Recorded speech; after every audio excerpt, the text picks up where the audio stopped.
Seminar में मेरे साथ मंच पर उपस्थित मेरे साथी मंत्री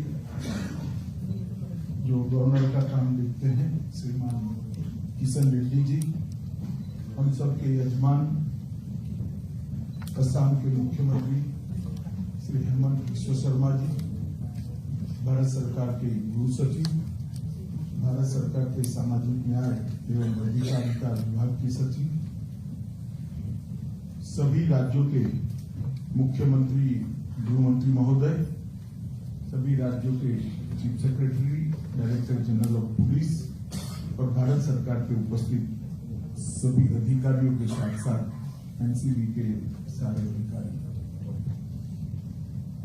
मित्रों, आज मादक पदार्थों की तस्करी और राष्ट्रीय सुरक्षा ये विषय पर एक दूसरा क्षेत्रीय सम्मेलन होने जा रहा है।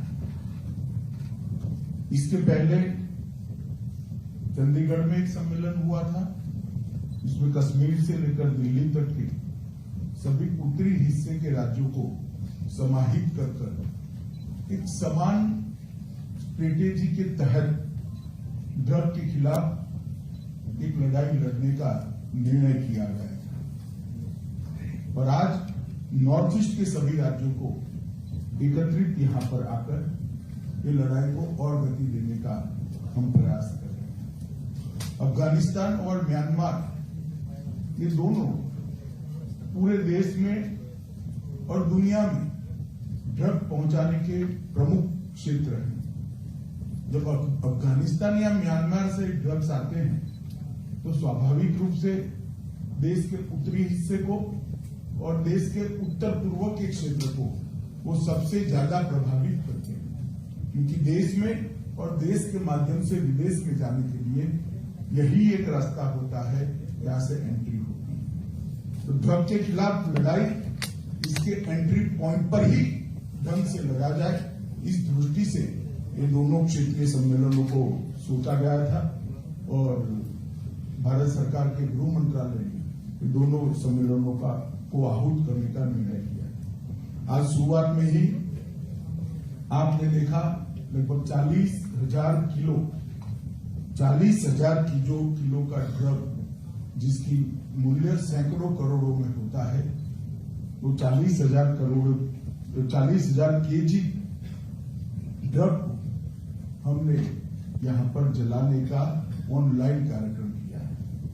आजादी के अमृत महोत्सव में नारकोटिक्स कंट्रोल ब्यूरो के तत्वाधान में गृह मंत्रालय ने एक निर्णय लिया था कि 75,000 केजी ड्रग हम डिस्ट्रॉय करेंगे। तो मुझे बताते हुए आनंद है कि अभी कुछ समय बाकी है, परंतु 75,000 किलो की जगह 1.5 लाख किलो ड्रग को हम डिस्ट्रॉय कर पाए हैं। ये हमारी बहुत बड़ी और 1.5 लाख किलो ड्रग जो उपलब्ध डिस्ट्रॉय किया है, इसका मतलब है कि हमने ये अभियान को बहुत अच्छे तरीके से लड़ा है।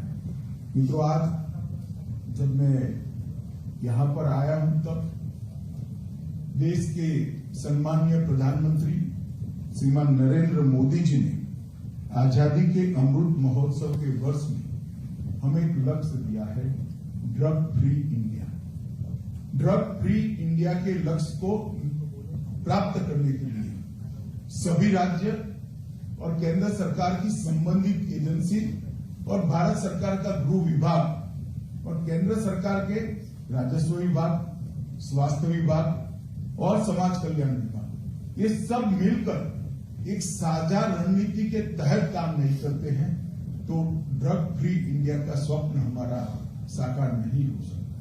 और मैं मानता हूं हम सब की ये जिम्मेदारी है कि आजादी के अमृत महोत्सव के वर्ष में हम संकल्प ले कि हम ड्रग को रोकेंगे और मोदी जी के ड्रग फ्री इंडिया के लक्ष्य को अचीव करेंगे।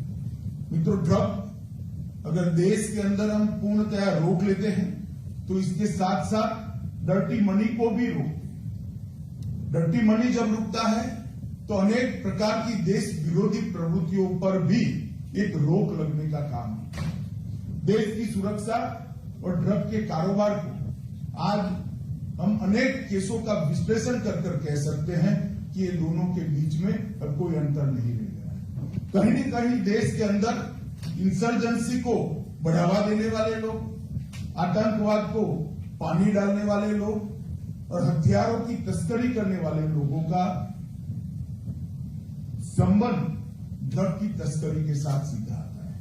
और वहीं से हमने समझ लेना चाहिए कि जब तक हम ड्रग फ्री इंडिया नहीं कर सकते, सुरक्षित भारत की कल्पना भी अपने आप में काल्पनिक कल्पना है। तो ड्रग फ्री इंडिया और सुरक्षित भारत एक ही सिक्के के दो पहलू हैं। मित्रों, मैं आप सभी लोगों का ध्यान 2019 में एक सर्वेक्षण हुआ था, इस पर भी दिलाना चाहता हूं। हम एक ऐसे जोन के अंदर पहुंच गए हैं कि हमें बहुत सावधानी के साथ आने वाले दिनों में संयुक्त एफर्ट्स के साथ इस बीमारी के खिलाफ लड़ना पड़ेगा। दुनिया में कई सारे ऐसे देश अस्तित्व में हैं जहां आबादी का 40% हिस्सा चपेट में आता है। कुछ एनजीओ मुझे कहते हैं ड्रग का व्यापार करने वाले या ड्रग का बड़ी मात्रा में आदतन सेवन करने वाले लोगों को जेल करना ठीक नहीं। और वो उदाहरण देते हैं कुछ देशों का। मैं उनको बड़ी विनम्रता के साथ कहना चाहता हूं, उन देशों ने ये जो सुधार करना पड़ा है, जिसको आप सुधार कहते हैं, वो कंपल्सन में करना पड़ा है क्योंकि मात्रा ही इतनी बड़ी है कि आधा देश ही जेल बन जाएगा, तो जेल में नहीं रख सकते।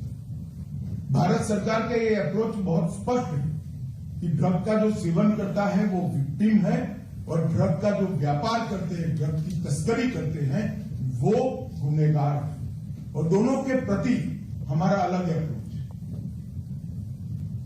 जो इसका व्यापार करते हैं, जो इसकी तस्करी करते हैं, इसके प्रति निष्ठुर व्यवहार और कठोर कानूनी कार्यवाही का गृह विभाग समर्थक है। और जो विक्टिम है, जो मादक द्रव्यों का